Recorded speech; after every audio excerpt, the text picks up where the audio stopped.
Have you ever stopped to wonder why galaxies spin and never stop spinning? As if they were cosmic ballerinas trapped in an eternal waltz through the void of space and time? This is one of the most fascinating questions we can ask about the universe, and the answer goes far beyond what you can imagine, because the rotational motion of galaxies is not just a pretty detail in astronomy. It is literally one of the fundamental keys to understanding how everything that exists came to be. From the first hydrogen clouds that formed after the Big Bang, to you watching right now. And when astrophysicist Neil deGrasse Tyson explained this phenomenon in a way that revolutionized the way millions of people understand the cosmos, he wasn't just by spreading science, he was revealing one of the deepest secrets about the very nature of physical reality. Imagine billions of stars, each with the mass of hundreds of thousands or millions of times the mass of the Earth, all rotating together around a common center, maintaining a perfect choreography for billions and billions of years without ever slowing down significantly, without ever stopping, as if there were an invisible force maintaining this perpetual motion. And the most impressive thing is that this rotation is not random. It is not chaotic. There is such a precise mathematical order to it that when scientists began to measure the rotational speeds of galaxies in the 20th century, they discovered something so disturbing that they had to invent a completely new type of matter to explain what they were seeing. Our own galaxy, the Milky Way, is spinning at speeds that defy human understanding.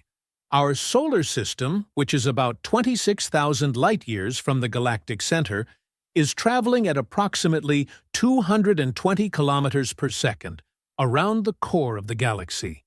And even at that absurd speed, it takes about 230 million years to complete a single revolution, a full galactic year. And all the while, all those hundreds of millions of years, the galaxy keeps spinning, spinning, spinning, like a cosmic vinyl record that never stops playing its silent music through the vacuum of space. And if you are one of those who love unraveling the mysteries of the cosmos like me, subscribe to the channel because we have many more fascinating scientific revelations to share with you. And I guarantee that what comes next will blow your mind in ways you never imagined possible. The question that keeps echoing is devastatingly simple, yet deeply complex. Why on earth do galaxies rotate? And more importantly, why do they never stop? There is no friction in space like there is here on Earth. There is no air to slow down the motion. There is no rough surface creating resistance, so it makes sense for the motion to continue. But that doesn't explain why the motion started in the first place. And this is where the story gets really interesting, because to understand why galaxies rotate, we need to go back in time, not just millions or billions of years, but we need to go back to the moment of the birth of the universe itself, to those first moments after the Big Bang, when literally nothing we know existed yet, when there were no stars, there were no planets, there were no galaxies.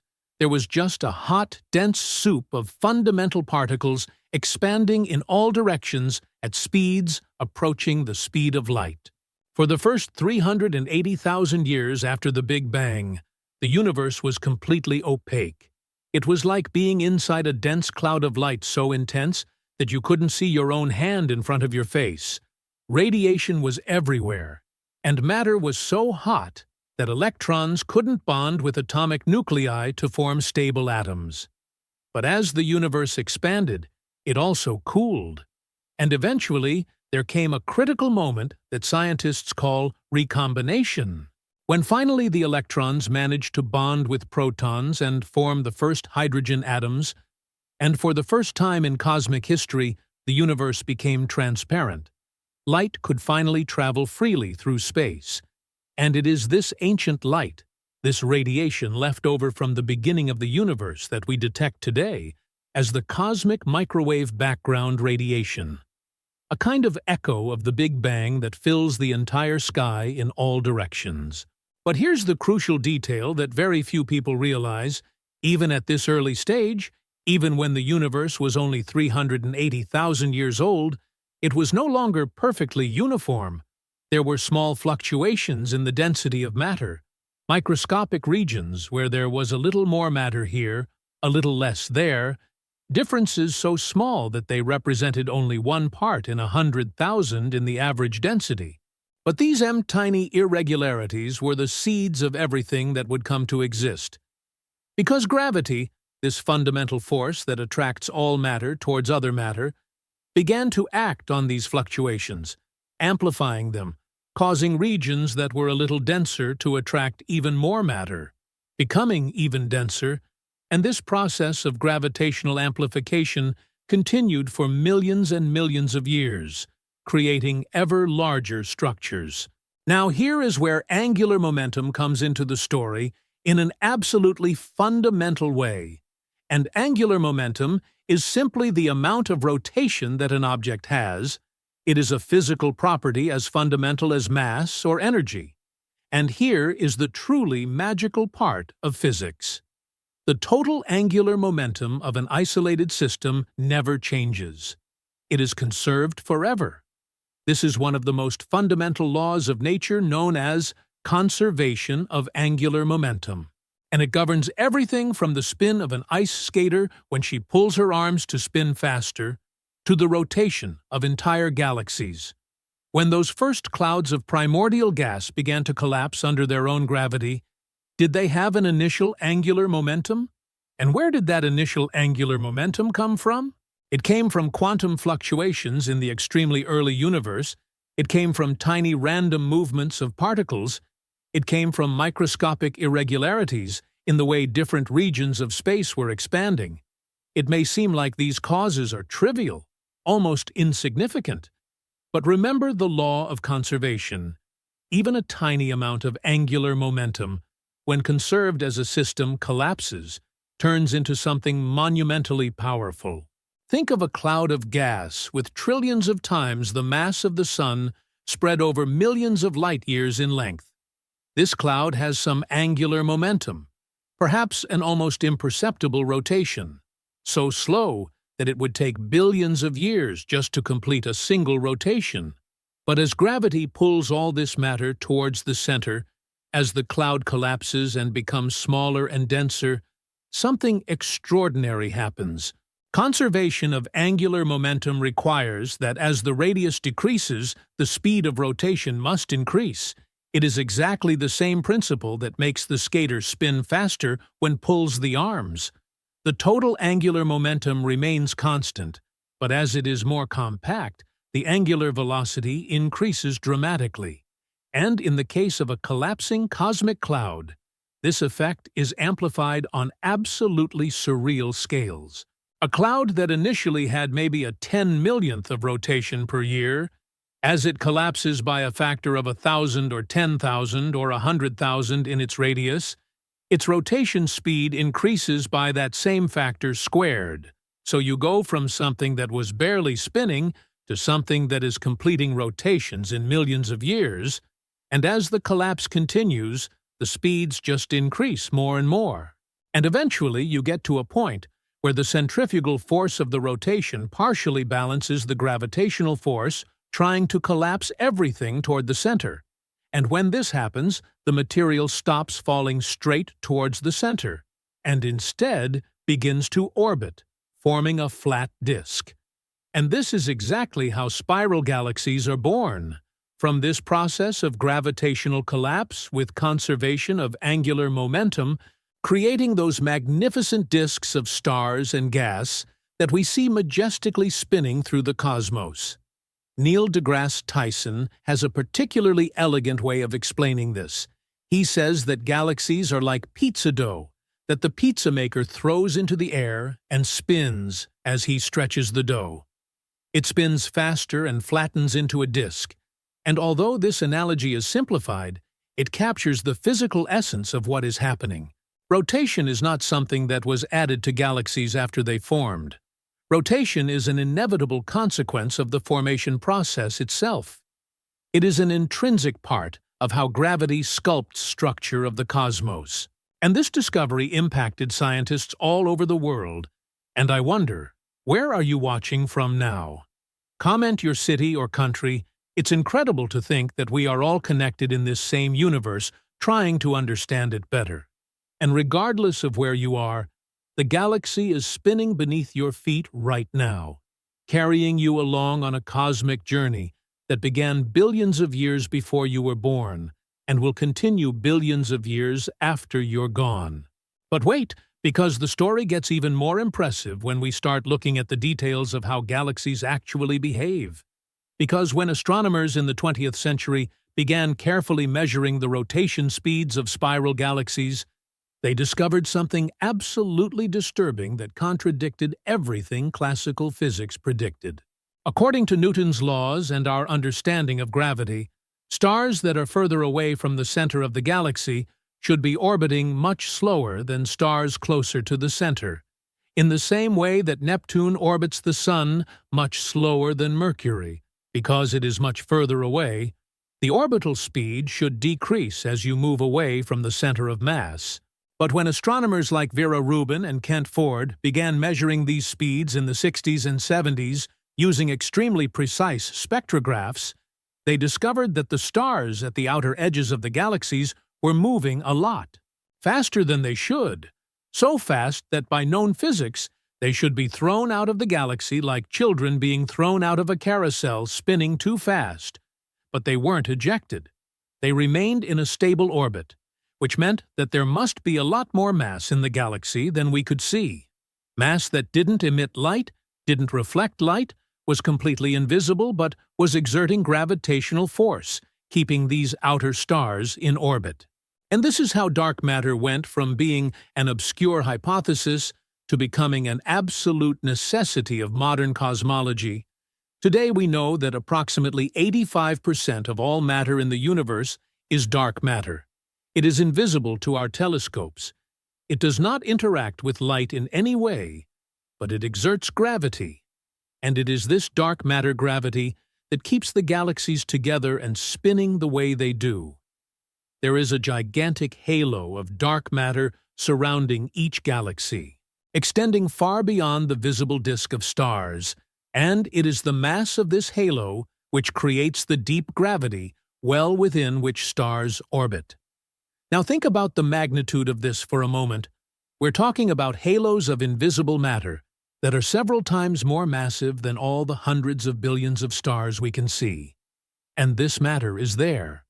We can detect its gravitational effects, but we have no idea what it's made of. We don't know if it's exotic particles that we've never detected. We don't know if it's something even stranger. But we know it's there because without it, galaxies simply couldn't exist the way they do. They would shatter, stars would be thrown into intergalactic space, and everything would dissolve into diffuse clouds of gas. But instead, we have these magnificent, stable structures rotating for billions of years, maintaining their shape and coherence. And Vera Rubin's work in this area was absolutely revolutionary. She spent decades in the 60s, 70s, and 80s meticulously measuring the rotation curves of over 200 spiral galaxies, night after night in the telescopes, collecting spectroscopic data of stars and gas clouds at different distances from the galactic center, and what she found was consistent in galaxy after galaxy. The rotation curves remained essentially flat as you moved away from the center. Rather than decreasing as theory predicted, orbital speeds remained approximately constant even in the outer regions of the galaxy. And that could only mean one thing. There had to be additional unseen mass creating a stronger gravitational field than expected. Initially, many scientists were skeptical. They proposed all sorts of alternative explanations. Perhaps Newton's laws of gravity needed to be modified on large scales. Perhaps there were systematic errors in measurements. Perhaps galaxies contained much more cold molecular gas than we thought. But as more and more data was accumulated, as more galaxies were measured using increasingly precise techniques, it became clear that dark matter was the most natural and parsimonious explanation for the observations. And today, the evidence for dark matter comes not only of galactic rotation curves, but from multiple independent lines of evidence, including gravitational lensing, the cosmic microwave background, the formation of large-scale structure in the universe, and the dynamics of galaxy clusters. And the center of galaxies adds another layer of complexity that is absolutely fascinating. Because at the heart of practically every large galaxy, there is a supermassive black hole, an object so dense that not even light can escape its gravity. And these black holes are not small. We are talking about objects with millions or even billions of times the mass of the Sun concentrated in a region smaller than the solar system. And as the galaxy rotates, as the gas spirals towards the center, some of this material falls into the central black hole, releasing absolutely insane amounts of energy, creating the which we call active galactic nuclei, some of the brightest objects in the entire observable universe. The black hole at the center of our own Milky Way, affectionately called the Sagittarius star, has a mass of approximately 4 millions of times the mass of the Sun, and stars very close to it are orbiting at such extreme speeds that they complete a complete orbit in just a few years. Even though they are billions of kilometers away from the black hole, these are speeds that reach a significant fraction of the speed of light, and we were able to observe these stars moving over the years, tracing their elliptical orbits around this invisible gravitational monster. And it was precisely by observing these orbits that we confirmed that there really is a supermassive black hole there.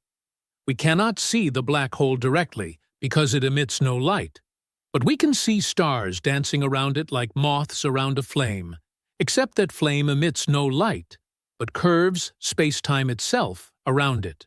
And in 2019 we achieved something that many scientists thought was impossible. The Event Horizon Telescope, an international collaboration of radio telescopes spread across the entire planet working together as a single Earth-sized telescope, managed to create the first real image of the event horizon of a supermassive black hole. Not the one in the Milky Way, but the one at the center of the Messier Galaxy 87, a giant elliptical galaxy 53 million light-years away. And the image showed exactly what the theory of Einstein's general relativity predicted. A glowing ring of superheated gas orbiting around a dark central region, the shadow of the black hole, and the black hole at the center of Messier 87 has an estimated mass of 6.5 billion solar masses. It is an absolute monster, and all the gas around it is spinning at relativistic speeds, close to the speed of light, generating intense magnetic fields and jets of particles that are ejected at the black hole's poles at speeds close to the speed of light. Light, creating structures that extend thousands of light-years beyond the galaxy. And here's a question that leaves a lot of people intrigued. If galaxies are spinning, will they eventually stop? And the short answer is no, at least not on any timescale that has meaning for the existence of the universe as we know it. Because remember, conservation of angular momentum? That fundamental law of physics that says the total angular momentum of an isolated system doesn't change? Well, a galaxy spinning in the vacuum of space is essentially an isolated system. There is no significant friction. There is nothing to slow down the motion, so the rotation continues indefinitely. The stars continue to orbit the galactic center for billions and billions of years without slowing down significantly. Of course, there are processes that can transfer angular momentum from one part of the galaxy to another. There are complex gravitational interactions. There are density waves that travel through the spiral arms. There is even the possibility of transferring angular momentum through magnetic fields or by the ejection of matter in jets from active galactic nuclei, but the total angular momentum of the galaxy as a whole remains essentially constant. Galaxies can change their shape over time. They can undergo mergers with other galaxies. They can have spiral arms that form and form, dissolve, but the fundamental spin, the basic rotation, continues. It is as if it were etched into the very fabric of space-time around the galaxy. And when we think about galactic mergers, when two galaxies collide and eventually merge into a larger galaxy, something absolutely spectacular happens to their angular momenta. If the two galaxies were spinning in the same direction, their angular momenta add up and you end up with a larger galaxy spinning even faster. But if they were spinning in opposite directions, the angular moments can partially cancel each other out. And depending on the angles and speeds involved, you can end up with an elliptical galaxy that has much less organized rotation and more random movements of stars. And this is exactly what we observe in the universe. Giant elliptical galaxies that are the result of multiple mergers over billions of years, where the original angular momentum has been partially randomized by the collisions.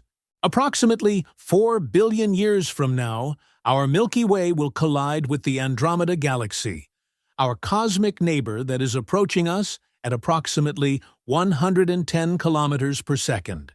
And when this collision happens, it will be one of the most spectacular events in the history of the local universe. The two galaxies will pass by each other, then gravity will pull them back, and they will pass again and again, over hundreds of millions or even billions of years, until they eventually merge, completely in a single giant elliptical galaxy that some astronomers have affectionately nicknamed Lactomeda. And throughout this chaotic process of merger, during all these passages and repulses ions, the total angular momentum of the system will be conserved. It can be redistributed, it can change shape, but it will not disappear. It will be transformed into the rotation and movements of the resulting new galaxy. And have you ever thought about what would happen if we could watch this galactic collision in accelerated time? If we could compress billions of years into a few minutes of video? It would be an absolutely mesmerizing dance. The two spiral galaxies slowly approaching each other. Then, as their mutual gravity begins to distort their shapes, you would see long arms of stars and gas being torn away from both galaxies, creating chains and tails that stretch for hundreds of thousands of light years. The two galaxies would interpenetrate, their cores passing through each other, but gravity stopping them from separating, pulling them back. And with each pass, more stars would be redistributed, more gas would be compressed, triggering intense bursts of star formation, creating millions of new hot young stars. And eventually, after perhaps 3 or 4 passes, the two cores would merge into a single central core. The two supermassive black holes spiraling towards each other until finally merging into a single even more massive black hole. In the process, releasing gravitational waves so intense that they would make all of the surrounding space-time vibrate like a bell being struck. And these gravitational waves, they would travel through the universe at the speed of light, eventually being detected by gravitational wave observatories in other galaxies if advanced civilizations still exist to detect them. And there is another fascinating aspect about the rotation of galaxies that Neil deGrasse Tyson loves to emphasize, which is how this rotation creates the structures that we see, the magnificent spiral arms that make galaxies like the Milky Way so photogenic are not permanent structures. They are not the same groups of stars rotating together in fixed arms. In fact, the spiral arms are waves of density. They are regions where stars and gas temporarily accumulate as they orbit the galaxy. It is like a traffic jam on a highway. Individual cars are moving through the traffic jam, but the traffic jam itself stays in the same place. And in the spiral arms of galaxies, the same thing happens. Stars and gas clouds enter the spiral arm from one side, slow down temporarily due to the greater density of matter, and then speed up again as they exit the other side of the arm. And it is in the spiral arms, in these regions of highest density, that most new stars are born, because when gas clouds are compressed by the density wave, they reach densities high enough to collapse gravitationally and form new stars. So the spiral arms are like stellar nurseries, shining brightly with the blue light of young, massive stars that have just been born. And these young stars live short, violent lives, just a few million years, and when they die, they explode like supernovae, enriching the interstellar medium with heavy elements that will form the next generation of stars and planets, is a continuous cycle of birth, life, death, and stellar rebirth, all orchestrated by the swirling dance of the galaxy. And the theory behind spiral density waves was developed mainly in the 60s by scientists like Chia Lin and Frank Hsu, and what they realized is that spiral arms can be understood as density waves that propagate through the galactic disk. These waves do not rotate at the same speed as the stars. In fact, they rotate more slowly, and as the stars catch up to the density wave from behind, they temporarily slow down, accumulate, creating the appearance of a glowing arm, and then accelerate again as they leave the arm. It's a bit like waves in the ocean. The individual water is not moving at the same speed as the wave. The water molecules move in circles as the wave passes by, but the wave itself propagates at a different speed. And the galactic spiral arms work in an analogous way. Which type of galaxy do you find more visually beautiful? The majestic spirals with their curved arms full of young stars, or the smooth, uniform ellipticals that look like giant nebulae? Leave it in the comments, because I love knowing which aspect of the cosmos fascinates people the most. Now, I want you to stop for a moment and consider how absurdly improbable and at the same time completely inevitable it is that you exist here, now, thinking about these questions. Because every atom in your body except hydrogen was forged inside a star that lived and died before the sun was born, was ejected into space by a supernova, embedded in a slowly rotating cloud of gas, which collapsed under its own gravity and retained its angular momentum, forming a protoplanetary disk around a young yellow star we call the Sun, and within that disk the dust grains collided and stuck together, slowly growing in size, from microscopic grains to boulders, from boulders to asteroids, from asteroids to protoplanets, until eventually forming the rocky planets of the inner solar system, including Earth. And all of this happened because billions of years earlier, a primordial cloud of hydrogen had a tiny rotation, almost imperceptible, but which was preserved and amplified as the cloud collapsed, forming our galaxy, the Milky Way, which has been spinning for over 13 billion years and will continue to spin for trillions of years into the future, carrying with it the ingredients of life, the atoms that will one day form new beings who will look up at the sky and wonder why galaxies spin. And if these discoveries blew your mind as much as mine, leave your like, subscribe to the channel, and turn on notifications because we have many more mysteries of the universe to unravel together. And I guarantee that each revelation will further expand your understanding of the incredible cosmos in which we live. But there is still a deeper layer to this whole story, because when we start to look at the distribution of galaxies in the universe on a large scale, when we make three-dimensional maps showing where millions of galaxies are located, we discover that they are not randomly distributed. There is a structure, a cosmic web of filaments where the galaxies cluster, separated by vast voids, where there are almost no galaxies. And this structure is also related to rotation and angular momentum, because the filaments of this cosmic web also have angular momentum. They are also twisting and turning on scales that defy human imagination. We're talking about structures that span hundreds of millions of light years, containing trillions of galaxies. And these entire structures have a subtle but measurable rotation. Scientists have recently discovered, using data from the Sloan Digital Sky Survey, one of the largest galaxy surveys ever made, that when you look at the orientation of the rotation axes of galaxies in different parts of the universe, they are not completely random. There is a weak but definite correlation between galaxies that are close to each other in cosmic terms. Their rotation axes tend to be aligned in subtle ways, and this tells us something profound about the initial conditions of the universe, about those primordial quantum fluctuations that planted the seeds of every structure we see today.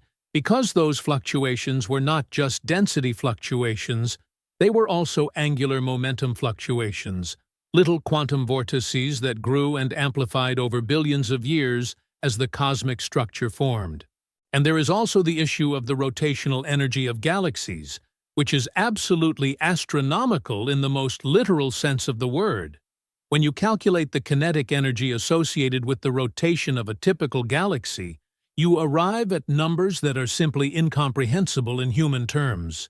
We are talking about energies equivalent to trillions of hydrogen bombs. All this energy is stored in the orbital movement of billions of stars and gas clouds, and this energy cannot simply disappear. It is there, conserved, causing the galaxy to continue its perpetual dance through the cosmos. If you did the precise math for the Milky Way, considering the mass of approximately 1 trillion solar masses, including dark matter, and the average orbital speed of perhaps 150 kilometers per second, the total rotational kinetic energy would be something on the order of 10 to the power of 54 joules, a number so absurdly large that it is difficult to even conceive. It is more energy than the Sun will radiate during its entire life of 10 billion years. It is more energy than all humanity has used since it existed, multiplied by billions. And all that energy is just there, stored in the movement of stars and dark matter swirling around the galactic center. And when Neil deGrasse Tyson talks about this in his talks and programs, he always emphasizes a crucial point that often goes unnoticed, which is the fact that we, living here on Earth, have no visceral sensation of this movement because we are completely immersed in it. The Earth is orbiting the Sun at 30 kilometers per second. The Sun is orbiting the center of the Milky Way at 220 kilometers per second. The Milky Way is moving towards Andromeda at 110 kilometers per second. And the entire local group of galaxies is being pulled toward the Great Attractor, a massive concentration of galaxies hundreds of millions of light-years away, at speeds of hundreds of kilometers per second. So right now you are moving through space at combined speeds that exceed 1,000 kilometers per second relative to the cosmic microwave background. But you don't feel anything because everything around you, the air, the ground, the buildings, everything is moving along with you. It's like being inside a smoothly flying plane. You don't feel the movement unless there is turbulence. But just because we don't feel it doesn't mean that motion isn't happening, and this motion, this rotation on multiple scales from planets to galaxies to clusters of galaxies, is a fundamental part of how the universe works, is an inevitable consequence of the laws of physics operating on the initial conditions that existed just after the Big Bang, and is one of the reasons why the universe is so dynamic, so rich in structure, so full of interesting phenomena. Imagine a hypothetical universe where somehow the initial angular momentum was zero, where nothing had any rotation. It would be a universe very different from ours. It would probably be a universe where galaxies would not form in the same way, where solar systems would not exist because there would be no protoplanetary disks, where life as we know it would be impossible because planets like Earth would not form. Rotation is not a cosmetic detail of the universe. It is a fundamental characteristic that allows the existence of all the complexity and beauty that we observe. And we can even go deeper and ask, why are the laws of physics such that angular momentum is conserved? This is not a coincidence. It is related to fundamental symmetries of space-time. There is a beautiful mathematical theorem called Noether's theorem, proven by the German mathematician Emmy Noether in 1915. Which establishes a deep connection between symmetries and conservation laws. And one of the things that Noether's theorem tells us is that conservation of angular momentum is a direct consequence of the rotational symmetry of space. The fact that the laws of physics do not depend on which direction you are pointing. If you rotate your entire laboratory in any direction, the laws of physics remain exactly the same.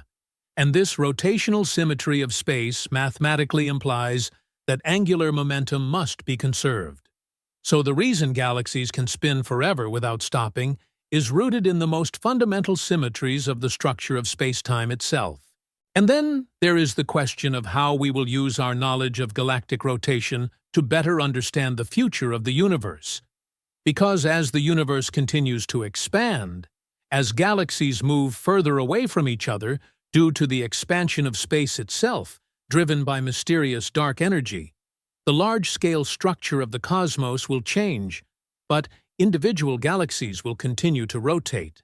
In fact, trillions of years from now, when the accelerating expansion of the universe has pushed almost every other galaxy beyond our cosmological horizon, when observers in distant galaxies look at the sky and see only their own galaxy, with no evidence that other galaxies exist, these isolated galaxies will still be spinning. They will still be maintaining their angular momentum. They will still be forming new stars in their spiral arms, if they still have enough gas. Can you imagine such a distant astronomical future where an alien civilization looks up into the night sky and sees only its own galaxy, with no evidence that the universe is larger, with no clue that billions of other galaxies exist beyond the reach of their telescopes? For them, the galaxy would literally be everything that exists. It would be the entire observable universe. And yet this galaxy would be rotating, maintaining the angular momentum that was imprinted on it billions of years before, when it formed from the collapse of a primordial cloud. It is a direct connection between the distant present and the primordial past, a physical memory of the initial conditions of the universe preserved in rotational motion. And this brings me to one of my favorite thoughts about galactic rotation, which is the idea that when we look at a distant galaxy and see it spinning, we are literally seeing the past, because the light that we are detecting has taken millions or billions of years to reach us. So the galaxy that we are seeing is not as it is now, it is as it was when the light left it. And all that time as the light traveled through the vacuum of intergalactic space, the galaxy continued to spin, completed perhaps millions of rotations, formed billions of new stars, perhaps even collided and merged with other galaxies.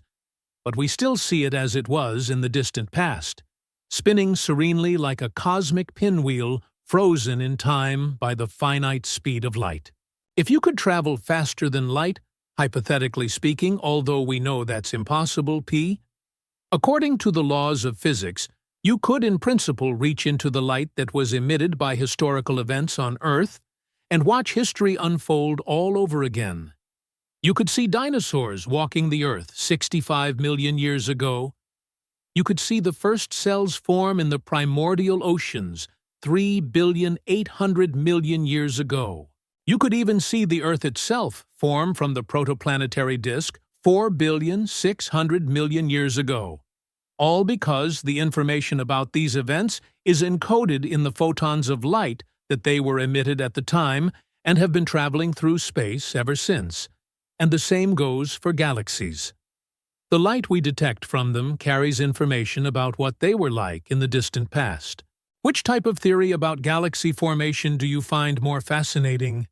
The idea that they form primarily through the direct collapse of primordial clouds, or the theory that they grow hierarchically through successive mergers of smaller galaxies?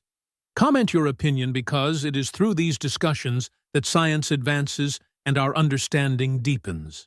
And speaking of mergers, it is worth mentioning that when galaxies collide, the process is not like cars crashing on the road. It is much more like two clouds of mosquitoes interpenetrating.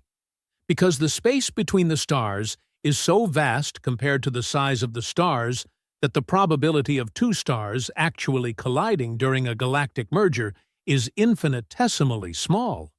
Imagine that if you shrunk the Sun to the size of a ping-pong ball, the closest star, Proxima Centauri, would be approximately 1,200 kilometers away. So the density of stars in space is absurdly low.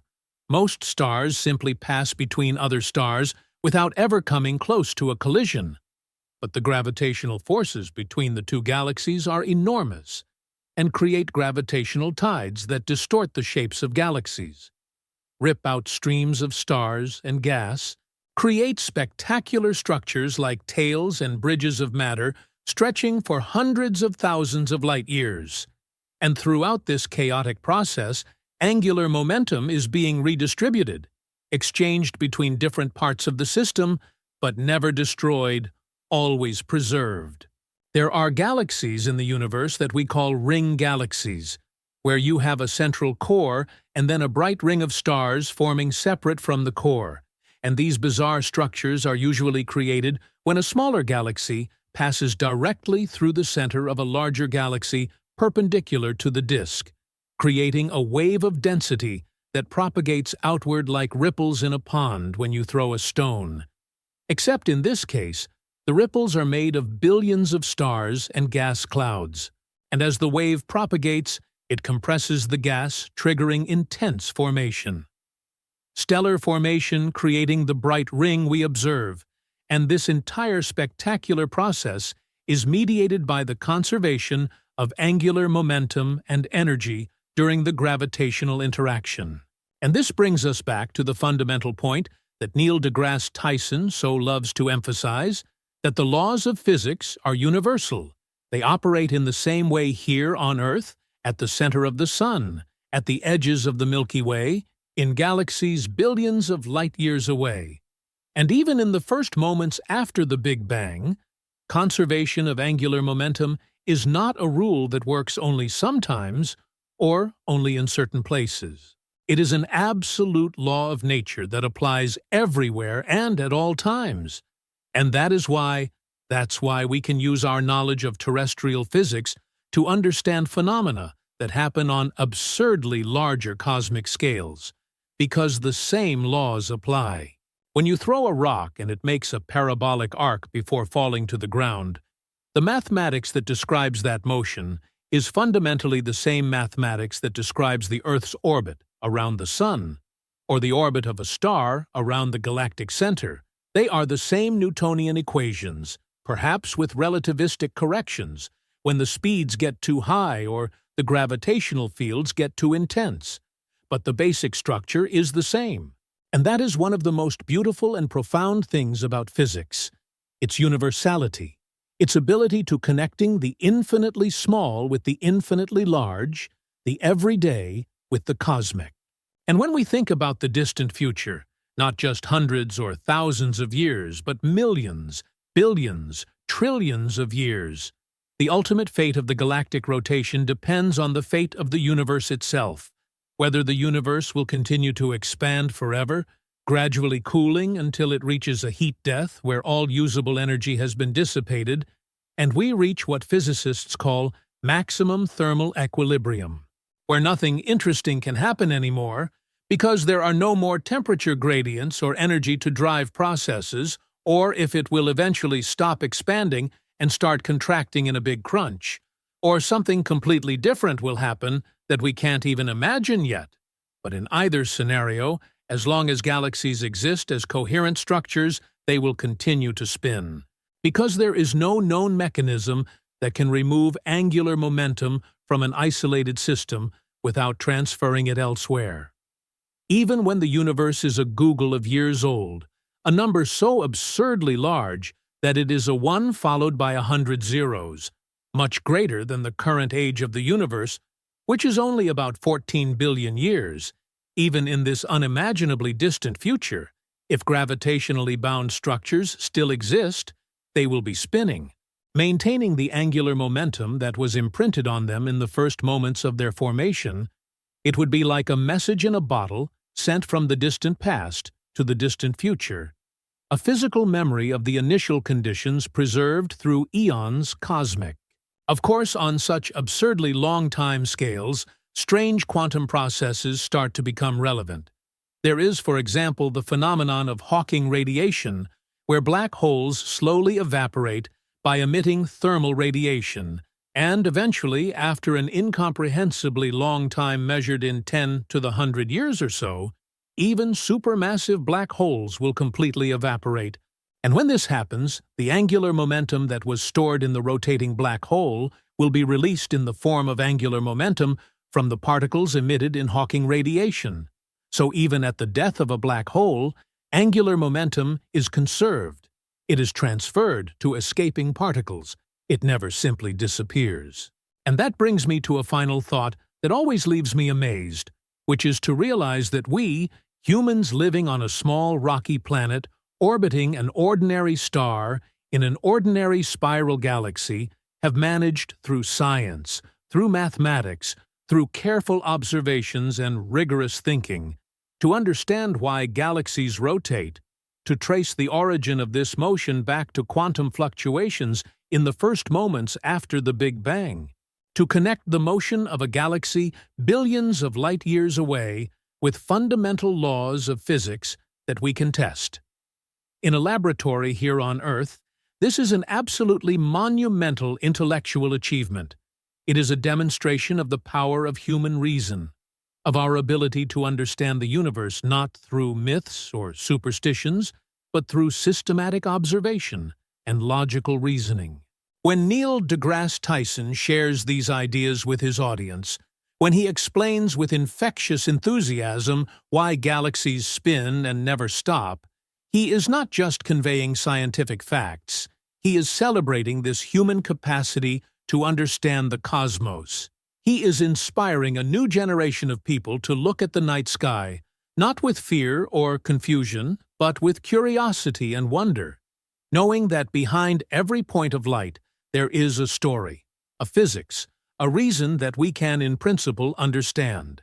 And perhaps one of the most inspiring things about studying the rotation of galaxies is realizing how seemingly simple questions lead to unexpected depths of knowledge. When you ask why something rotates, you are led to explore conservation of angular momentum. When you explore conservation of angular momentum, you discover fundamental symmetries of space-time. When you explore symmetries, you find Noether's theorem connecting symmetries to conservation laws. When you explore conservation laws, you realize that they are inevitable consequences of the mathematical structure of physical reality. And suddenly a simple question about what galaxies rotate, led to some of the most profound and beautiful ideas in all of theoretical physics. Galaxies rotate because the universe was born with tiny irregularities, with tiny fluctuations in density and angular momentum that were inevitable consequences of quantum mechanics operating on cosmological scales.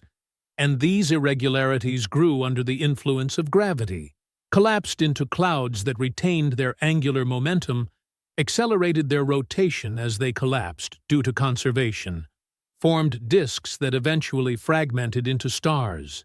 And this entire magnificently complex but completely understandable process resulted in the dazzling spiral structures we see dotting the night sky, each one of them an island of hundreds of billions of stars spinning in unison for billions of years, and will continue to spin for trillions of years more.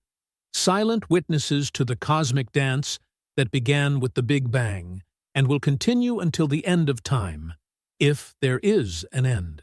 And while you are here, while you are breathing, thinking, existing, you are also participating in this cosmic dance. You are spinning along with the Earth that revolves around you.